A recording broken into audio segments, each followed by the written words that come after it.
When I was 13, my father decided he was going to die. Not in the sense that he realized his own mortality, but in the sense that there was no longer a point to him living. I have lived a righteous life, and God will reward me for it, he said. I am ready to accept my rewards in the afterlife. That summer, he boarded up the window of a small room off of the family kitchen and removed everything from this space, except for a chair, his Bible, and a small handbell. He instructed my mother to lock the door to the closet after him, and only to open it to supply him with water, but only when she heard the bell. He would ring the bell every morning, he said, to let us know he was still alive. When the bell ceased to ring, we would know he was dead, and to remove his body. Other than that, we were not to disturb his prayer. The first morning I heard the bell, it reminded me of Christmas time and the sleigh bells we would hang on our front door. It quickly lost that association. However, the dull ring is only associated with my father's penance now. After 3 days, my mother tried to feed him bread with his water, but he refused the food. He was strong in his prayer. I never actually saw my father after he went into the closet to die, but I could feel his fragility and resolution emanate throughout the house every time he rang the bell.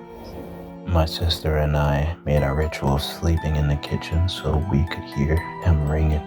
He rang it more or less consistently at dawn each morning.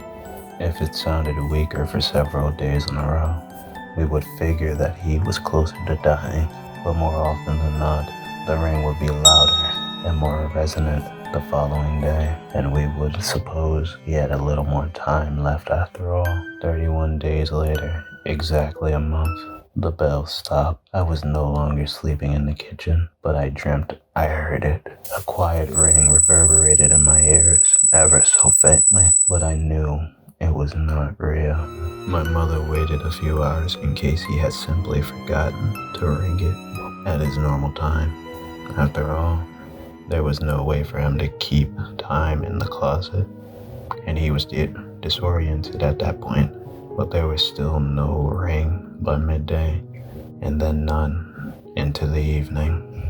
My mother called us to fetch the doctor, and then she unbolted the closet door. There was a horrible smell to the house at this point, because it was the height of summer, and he had been relieving himself in the closet since he had cloistered himself in there. The doctor arrived, and all of us children had to wait in the living room while they removed my father's body and scrubbed the closet clean. We should bury him with the bell, I told my mother that evening after she was finished cleaning. She said nothing in return, just looked away. He looked gaunt in his casket, but more or less the same as he had been living, although the undertaker had trimmed his beard and made his skin appear less sallow. Everyone in the community traced through and told us he was a righteous man. God will reward him for his sacrifice. I collected the handbell he had used and rang it into my hand, more like a thud.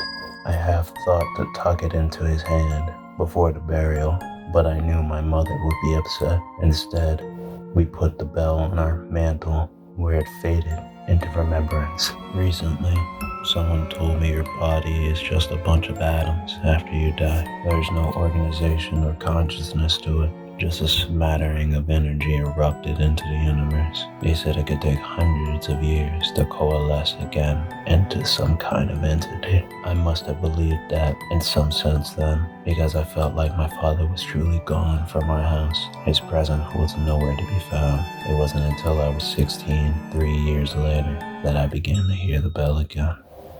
It was still kept on the mantle. No one made mention of it, or my father, for that matter. My sister had married at that point and moved out of the family house. My mother was much weaker than she used to be and refused to talk about my father's death. The first time I heard it, I was in the kitchen to prepare my mother's breakfast, as she had to eat early in the morning in order to take her medicine. I heard a sharp, resounding ring coming from the closet, which was still boarded up and no longer used. I thought it was the sound of silverware at first, or a train in the distance, but my body knew the sound for what it was. The handbell. I rushed to the living room to see if it was still on the mantel, and it was. I heard it every day after that, always at dawn. You would think I would have destroyed the bell, but I was not afraid of it, nor was I afraid of my father's presence in the house. Instead, I felt pity for him and my family. It seems he was not the righteous man he thought he was. He had been so eager to rid himself of this earthly life and reap his rewards in heaven, yet he was still here with only the familiar comfort of his handbell.